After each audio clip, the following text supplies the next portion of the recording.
Well, Fred, we are back now with Axiom 7. I've lost track what episode number it is because we've kind of been staggered on, but we're on Axiom 7. What's the focus today? Yeah, well, we're going to be taking 7, 8, and 9 That's together, right. if all So goes we're going to well. lose In even this, more track now. yeah, I didn't even, on the web page that hosts this, I didn't even number the episodes because it's going to get so far out of sync that I'll confuse myself. But 7, 8, and 9, I think, build on each other as Polanus takes us into the question of, what's the right way to say this? What distinguishes the persons of the Trinity from each other? Okay. Yeah. Yeah. So you want to start us out with Axiom 7? Yeah, sure. I can read. I think this is where the crux starts. He says, quote, every distinction in God, and I've not decided, I have to pause here and give my disclaimer. In my translation, I've been a little maybe rude to Thomas, not to Thomas, to Polanus, get my names crossed. Because I say every real distinction. I think Polanus is a little sloppy here. There are other distinctions that arise in God from other things, but here he means every real distinction. So anyway, carrying on, he says every distinction, understood as real distinction, arises in God due to the relations, because in God there is nothing except essence and relation, or in absolute and relative. The essence and all absolute things are common, and so therefore only relation distinguishes. And then he goes on to quote very famously, or summarize / paraphrase, the Council of Toledo, which was a very important doctrinal statement dealing with the issue of relations, where everything in God is absolutely one, where relation does not intervene, is usually how it's translated into English. Yeah. Okay. Good. So he's looking for distinction in God. And I think as we'll see in 8 and 9, he's going to say, he'll do this where he says, a distinction arises due to a relation, but not just any relation. In fact, not just any such and such relation. He'll kind of layer that sequentially as he goes. But it does involve reading 7 and going, okay, and pretending that all you know is anywhere you find a relation, you're going to have distinction. Right. That would be a problem. So in the next couple, he's going to take that apart and kind of add some more qualifiers. For sure. And, I think this idea of arises, I forget what Latin word I'm translating here as arises. Every distinction God arises due to relation. It's very classically inclined. This is the same question we talk about among the medievals, for instance, when we talk about constituting the divine persons. Thomas talks about what is the principle or source of the distinction, the principium distinctionis. So all of these ideas, we're simply concerned to know at what point in our account, as we lay out all of these philosophical tools to expound the scriptural data, at what point do we have the person? And that's really the concern. Polanus favors what's come to be known as the relations account, which I think a lot of times today people latch onto a little bit too strongly. Relations account functions within the one larger analogy of Trinity that a theologian is undergoing. So it involves processions and notional actions and these sorts of things. But nonetheless, it's a relational account in contrast to maybe 2 or 3 other popular options in church history. Okay. So let's go back just a little bit. You sort of called attention to I want to say maybe the buried metaphors in language like arising or constituting. These are sort of the metaphors involved in that kind of language. Sounds like you're starting with phase 1 and then phase 2 arises. Or you're talking about constitute. If you take that literally, if you're not alert to the metaphorical nature of even pretty exact analytic language, it sounds like you're talking about how to build a person of the Trinity. It definitely does. And, that's one of the most difficult questions. That's really a prefatory question we have to answer before we approach this question. Because for every Orthodox theologian, there are a number of elements in the doctrine of the Trinity that really distinguish the divine persons from each other. So processions, notional actions, origin, relations, all these sorts of things. But even though there's, however many number of elements, using elements broadly, that do really distinguish, not just rationally, but really distinguish divine persons, we're talking here about what constitutes a divine person. And so asking the question, what's the distinction between really distinguishing and constituting, is a very difficult question indeed. And we have to be aware of that as we proceed. Yeah, because constituting it digs in deeper than distinguishing. But at no point does anybody think that we're talking about the construction of a divine person or, Totally. Even if we move from merely saying this distinguishes them to this is what constitutes the persons, we're saying we're not just talking about how we can tell them apart. That might be the distinguishing way of talking. We're pressing further into that, into what actually is the difference, the distinction between them. Yeah, I think that's quite a lot of what's involved. We also want to add, I think, the fact that there are things that come about in our Trinitarian account that are strictly due to our analysis, or the fact that it's a creature talking about God. These are rational distinctions or rational relations or these sorts of things. But there are also a number of elements that we say are real distinctions. And those are the things that in our head often are going to be exactly similar to what we say are rational distinctions, except for the fact that at that point, when it's real, there's something correspondent in God, something that idea, as it were, that we have, it pings in God and has a true referent, as it were, or it terminates in God truly. So this does go beyond just the issue of our involvement in rationally distinguishing persons and these sorts of things. The assumption of what's involved based upon there being a creaturely knower engaged in these questions. But it actually has to do with who God is internally in himself, prescinding from the created order entirely. But with that said, you notice, because on either account of real distinguishing or rational distinguishing, we can't tell the difference in our experience of understanding. We just at some point say this is true versus this is just irrational or truly real. The same is happening for the issue of constituting, or at least a similar thing. So among creatures, when we talk about what constitutes something, we're talking about an element, usually a form or something like that, that's really distinct from what it constitutes, and it really makes that or constructs that, as you indicated. Of course, we're not doing that with God, right. But we are treating the persons as if we are mentally constructing them. And just at a certain point in our account, we're saying that this tool for mentally constructing is actually where we want to gain the most understanding, the truest, greatest insight into who that person truly is. And that's why we constitute here rather than other places in our account, at origins or notional action or something like that. Yeah, good. Probably in Axiom 7, he calls out the Council of Toledo. That's the statement of faith of the Council of Toledo 11. It was a little nothing of a council. I think maybe 19 bishops there or something, and it's in Europe or whatever. It's not in Ohio. But they produced this document, which has just been widely held as a classic. I think it's probably fair to say a classic Western statement. Yeah, I think that's right. Because of the filioque issues involved. But it really is a heck of a document. Used to be more widely cited than it has been in recent Trinitarian literature. If I were writing Axiom 7, I would probably call back to Augustine or the Cappadocians, because it's really on the Trinity that Augustine surfaces this issue of how hard it is to say anything about the Father and the Son, by which you can distinguish them.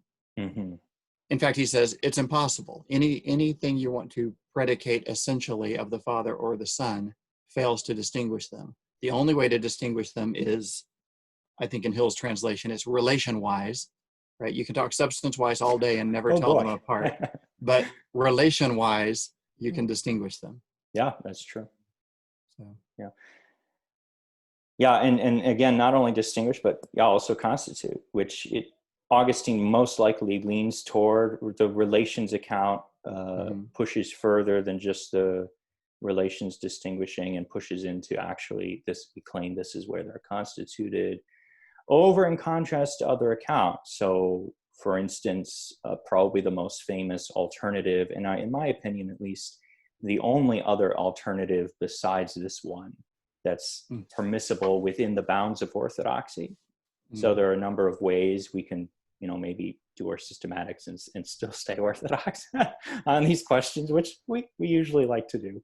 That would be the account of Bonaventure, who was a contemporary with Thomas, taught with Thomas. They were colleagues. And of course, he's famous for posing the alternate account of constituting divine persons by way of their origins, not by way of their relations. Right. And at the flyover level, I routinely conflate those by talking about relations of origin. Yeah. But if you want to, Yes. come down a little closer and be more specific, you're going to say, well, which is it, relation or origin, on the question of constitution? Exactly. We're starting to really dial in and get that nitty gritty.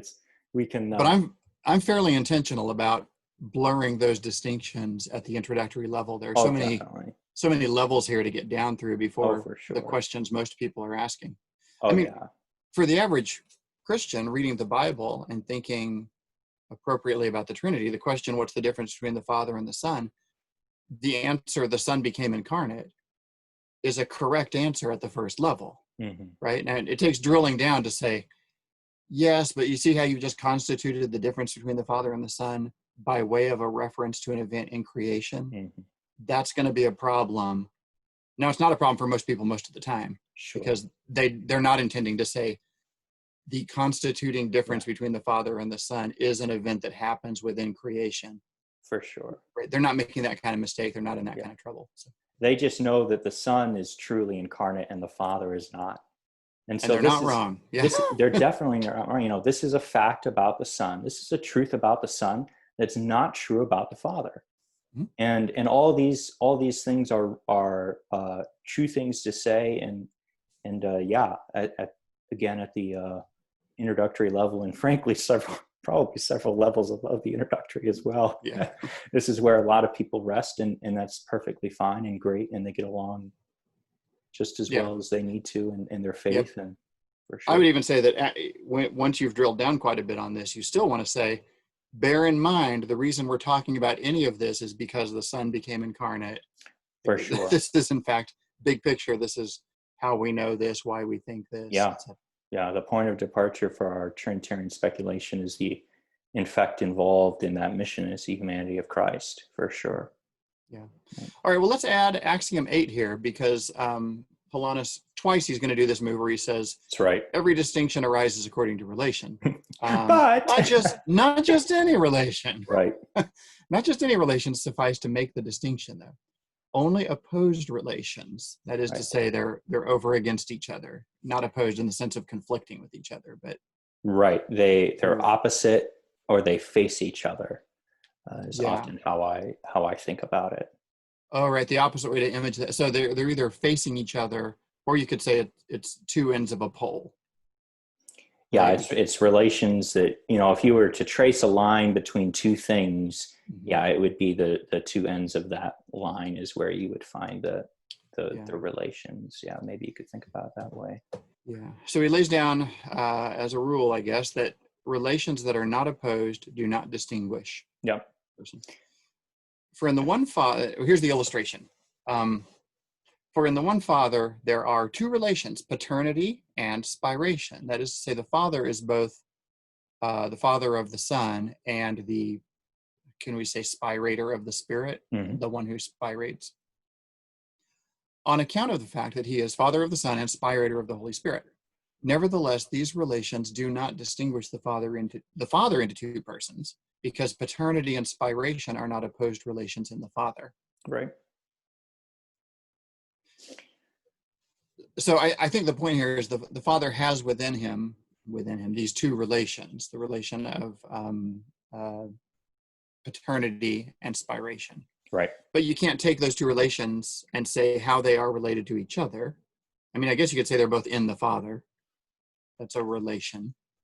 Right. That would be maybe a relation of identity or something like that. But yeah, I always think about relations, at least it's been helpful for me, is they don't ever exert backward force into the subject. They only push out a term and make that term other than the subject. That's what relations are at the formal level. And that means that when you have one subject who has two relations, those relations function, they only push out from the owner of those relations. They don't push against each other. And they don't push back into the subject that has him and split him apart. Again, they only have outward force. Because they're only in the Father in the sense that they are also in the Son and the Spirit. They are the end of the relation that's in the Father. Right. They're an opposed relation. So the Father has one relation, and then the opposite or the facing relation is in the term that the Father is facing. And so when we talk about paternity and filiation, we have a father over here and a son over here facing each other, and they each have a relation. And these relations force us, when you think of the Father and you think of his relation, it pushes out the Son and requires that there be an other than the Father. It doesn't interiorly determine the Father in any way. Again, it doesn't exert any backward pressure. Neither does it determine the Son in any way. It just makes him other as other. So Cardinal Cajetan has this really insightful comment on Thomas when we're trying to define what a relation is, what a categorical relation is. And categorical here in the sense of Aristotle's categories, one of the 9 accidents that are real being in creature land. And Cajetan notes that we define relation very simply as simply being toward something. But then he notes, well, if we really, really want to think about this hard, it might be helpful to just define it as pure towardness. Because technically that towardness doesn't impinge into the term that subject is toward. It's just facing. And I think that's kind of a helpful thing. And you can kind of see that in naming it something like paternity. Right. It makes sense that paternity is not about determining anything about the Son. Right. Yeah. That's a really great point, for sure. Yeah. And of course, you definitely wouldn't want to do anything like reflect on it's just not fruitful to reflect on the relation between paternity and spiration. Any relation you can name there is not an opposed relation, so you won't make the mistake of saying, then we have 2 fathers here, or 2 persons in the Father. Right. The fact that the Father has 2 real relations of paternity and active spiration don't split him up into 2 persons. They only demand there's 2 terms with another opposed relation towards each of the Father's real relation. By the way, this is the fundamental, perhaps it bears worth noting, this is the fundamental reason for Thomas Aquinas why, if you have 3 really distinct persons, you are necessarily committed to the filioque. Necessarily. If the Son and the Spirit are distinguished, it has to be filioque. Because just like in the Father, when he has 2 relations and they don't push apart from each other because they're not opposed, if you consider the Son in his relation of filiation and the Spirit in his relation of passive spiration, so you have these 2 relations. Neither are these 2 relations splitting apart and face towards each other. And so the 2 persons of Son and Spirit collapse into one. So that's why the Son also has to have, together with the Father, the relation of active spiration in order to be really distinct from the spirit. Yeah. I think that's worth flagging. It is interesting that Axiom 8 is not yet filioquistic in any explicit way. In fact, even the illustration Polanus uses here, you could be monopatrist and say, that works so far. Yep, absolutely. Yeah. Truth in advertising, he's completely developing the filioquistic tradition here. And that's what we're going to find in Polanus. Yeah. But it's interesting that it's not here yet in 8. Yeah, and that's a great correction. It's not implied, within. It's rather a necessary, at least from the position of like a Thomas and a lot of the Western guys who are doing a relations account. And I think if you do accept a relations account, you are committed to filioque personally, as a necessary deduction from it. This maybe is an aside, and I haven't studied this in great detail, but Bonaventure goes with an origins account, but also is adamant about filioque. It's true. I mean, all of the Western fathers are going to be really wanting to toe the line very aggressively. One of the reasons for, why the origin wouldn't collapse, especially if you look at a Bonaventure, usually the statement or the distinction between Bonaventure and Thomas on this particular question is overplayed. Technically, both of them require both origin and relation in order to constitute divine persons. Thomas has you constituting primarily and principally by relation and secondarily and less principally by origin. And Bonaventure flips these entirely, and he says, no, it's primarily and principally origin and secondarily and less principally. So he says relation actually comes along and perfects this distinction. So things like that. So the difference is extremely minute. It has to do primarily with metaphysical differences that are really, really deep and complex. And it seems to me it shows up most in the doctrine of God the Father, that if you're going to really say why the difference matters, it's going to be in your doctrine of the first person, is where there's significant distinction between Bonaventure and Aquinas. Right, and the issue of innascibility and whether that constitutes the person of the Father or not, and these sorts of things. Okay, I think, is that it for 8? He just summarizes, the relations must actually be opposed so they can distinguish. Right. Okay, and I see he makes the next step in Axiom 9. So another not just any, right? So it's a relation. Not just any relation, got to be an opposed relation. And not just any opposed relation, really distinguish, but only real relations. Right.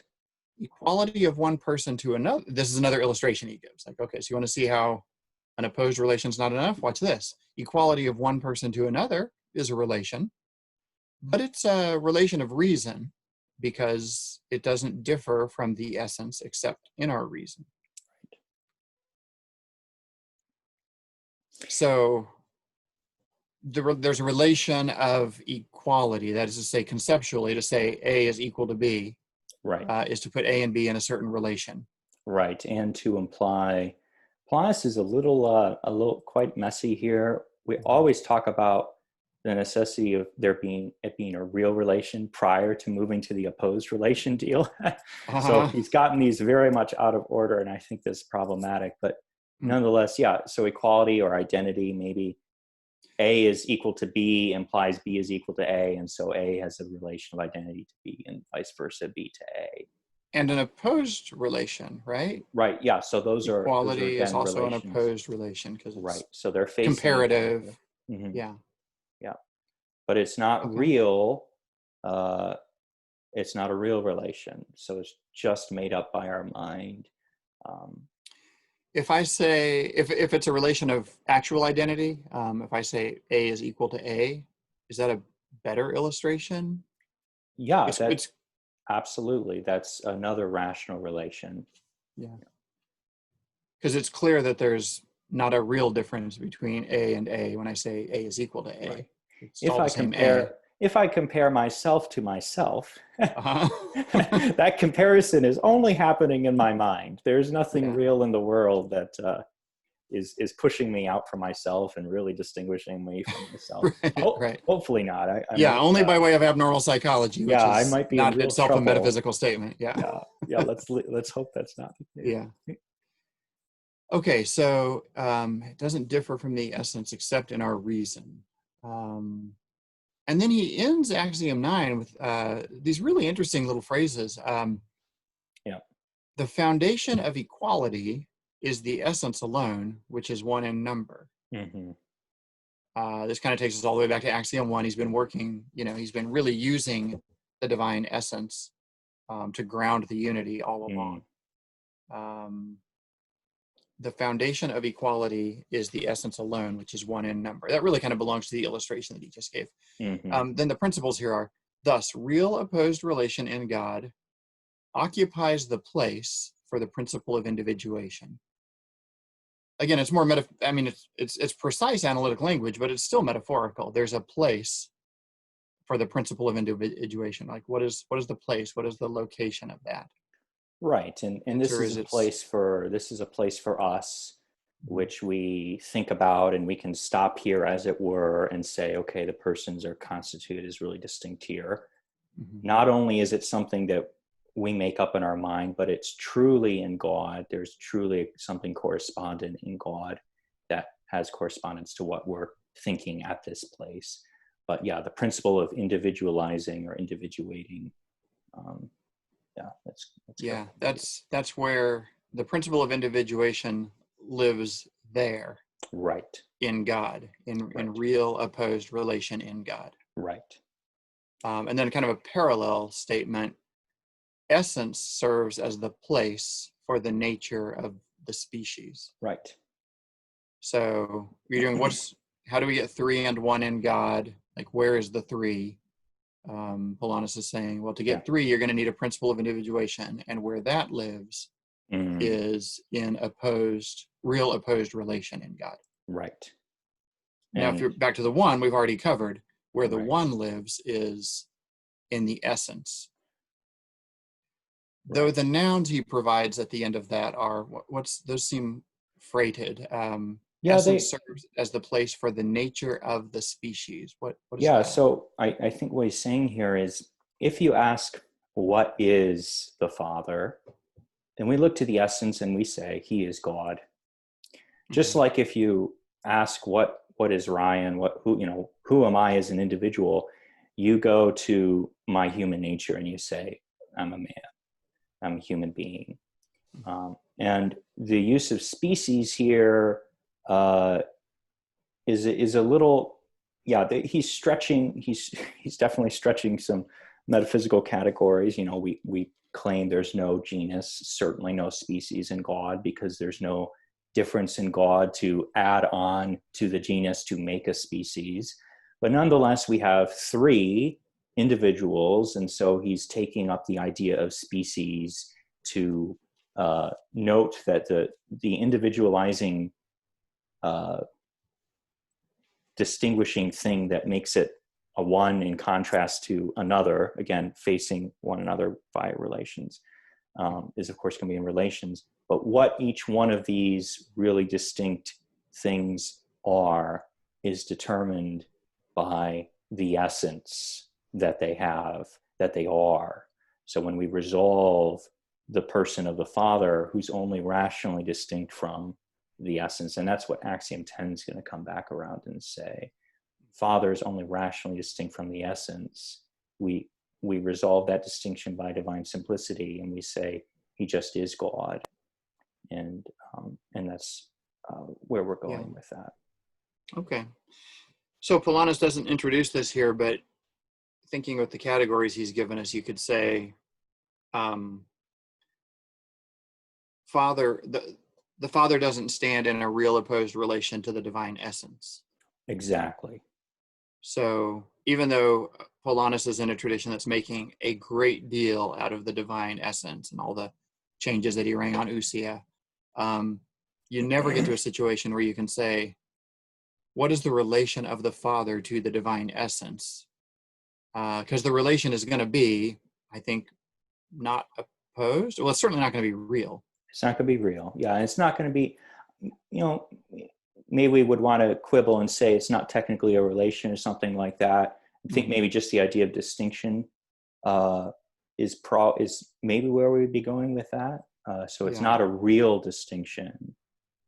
It's only a distinction in our heads because we're used to looking at individuals and abstracting what they are. Yeah, I can't tell the Father apart from God. And I can't tell the Son apart from God or deity even. Well, I think we could do that maybe rationally, but then we would immediately want to say, but really, even though I can think about deity over here and I can think about the Father over here, really, I'm actually only thinking about the same thing in reality. Right. So if I make all those statements about the Father and the Son, on the contrary, I am in fact grounded in something where I can say I can actually distinguish between the Father and the Son, because they don't end up being the same thing. Right. So when I'm thinking of the Father over here and then the Son over here, I don't resolve them and say, oh, they're the same at paternity and at filiation, because those ideas demand an otherness as other by virtue of those ideas, or what we call formalities. So the very nature or meaning or formality of a relation is such that you have to have an other as other. And also, as Aristotle says, very important as well, relations are simultaneous both in nature and in the understanding. So you always have two relations that arise at once that are going to be in the respective opposed things, and also in the mind at once. It doesn't mean that whenever you're thinking about one relation, you're actually thinking about two. That's not what that means. But rather, when you think about one, you have everything you need to then come over here and think about the other. That's basically what it means. Yeah, so we're running short on time, and this is maybe a little far afield from the immediate text, but this real relation of opposition, if I were strongly inclined towards social Trinitarianism, I would always be pressing the question, like, what about a real relationship like we have in time and experience over the course of a history? What about I, thou standing over against each other? It's this real opposed relation that that is there to sort of, we can say to the social Trinitarian, sorry, it's not what you think it is. It's not like a distinct, it's not like a separate person all kitted out with a whole set of faculties and mental contents and stuff like that. But there is, in this classical Trinitarian theology, something you can say about the relation of the Father and the Son that is entirely different from what you can say about the relation of the Father to the Godhead. Or, it really does. I'm trying to point to a place in classical Trinitarian theology like this where you can say to a social Trinitarian, what you think you're looking for is actually here. If you can kind of reflect on real opposed relation within the being of God, this is the over againstness that you're trying to satisfy. Yeah, I think, just being really careful about what we're comparing. So are we comparing persons, or are we talking about an individual person with respect to the essence of God? And, the creeds tell us we don't have a holy and another holy and another holy such that there are three holies, but there are three who are holy. And this last note from Polanus where he says, essence serves as the place for the nature of the species. Well, the essence of God is it demands, by virtue of what the essence is, that anytime you have an individual in that essence, or of that essence, or having that essence, or being that essence, you have a person, because a person is an individual with a intellectual nature.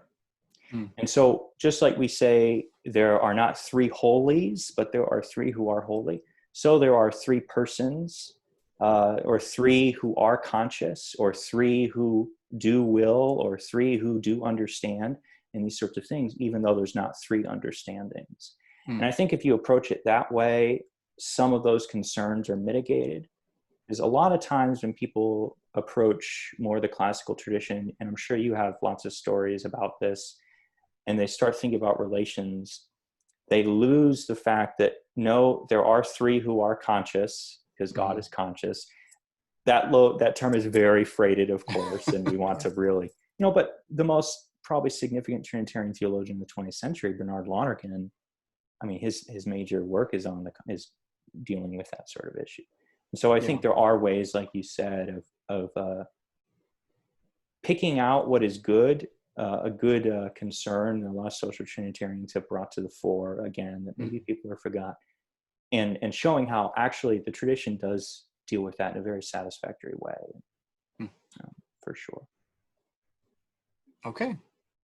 All right. Well, that was 3 axioms in one episode. Amazing. And I think our next one, Axiom 10, is very short, but is a good place to kind of put several things together. That's right. All right. Well, I'll look forward to that next time. Thanks, Fred. Okay. Great talking to you.